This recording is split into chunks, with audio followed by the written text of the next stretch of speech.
Han pasado muchos años desde que lo confinaron en el castillo de If. De haber sido su destino diferente, hubiese sido capitán del faraón, bergantín que conocía como la palma de su mano. Pero le prendieron el día mismo de su boda, acusado de traición y de conspirar a favor de Bonaparte, entonces desterrado en Elba. Era inocente de todos los cargos, y aunque creyó en la palabra del señor de Villefort, que le prometió ponerlo en libertad por lo que no había sido sino un malentendido, el curso de los años solo contribuyó a enterrarlo en vida cada vez más entre los muros de If.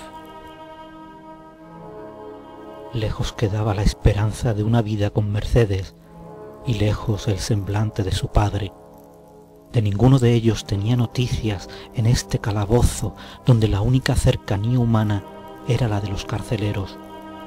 ¿Cómo le iría a su padre? ¿Cómo podía subsistir sin su ayuda? Su pensamiento se aferraba a la imagen de sus seres queridos con una desesperación indescriptible. Le costaba imaginar quién le había odiado tanto como para urdir la traición de la que fue víctima. Hallaba consuelo ideando una venganza que el destino le impedía consumar. ¿Qué podía hacer Dantes? Debilitado por los largos años de encierro, ya no era el mismo joven impetuoso que se dio a la mar hacía tantísimo tiempo.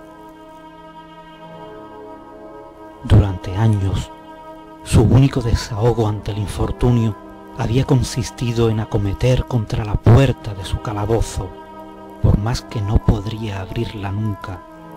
Su carcelero, entonces, le instaba a que parase, que se calmara si no quería acabar igual de loco que su vecino de celda, alguien a quien llamaban el abate Faría, que se decía dueño, en su demencia, de una cuantiosa fortuna. Alguna vez consideró la posibilidad de escapar haciendo uso de la violencia, en un descuido de su carcelero, pero era incapaz de golpear siquiera a un hombre al que en realidad no odiaba. ¿Qué podía hacer Dantes? Se aferraba a los barrotes del ventanuco y aspiraba una dolorosa bocanada de la brisa del mar que circundaba los muros de la fortaleza de If.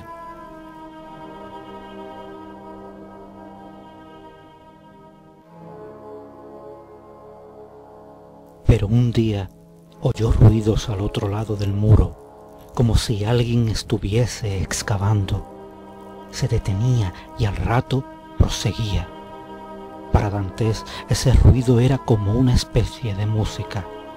Se convenció de que no iba a tratarse de una rata, sino de un preso como él. Si le ayudaba desde esta parte del muro, pronto tendría un compañero con el que sobrellevar su encierro. Los primeros días escarbó con las manos, con uñas ensangrentadas. Luego se hizo con una asa rota de su cazo y se sirvió de ella para excavar, siempre en un esfuerzo sobrehumano.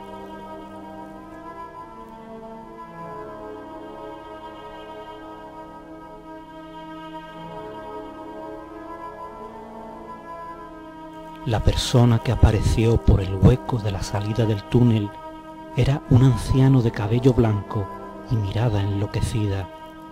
Se identificó como el abate Faría y se lamentó de haberse equivocado en sus cálculos.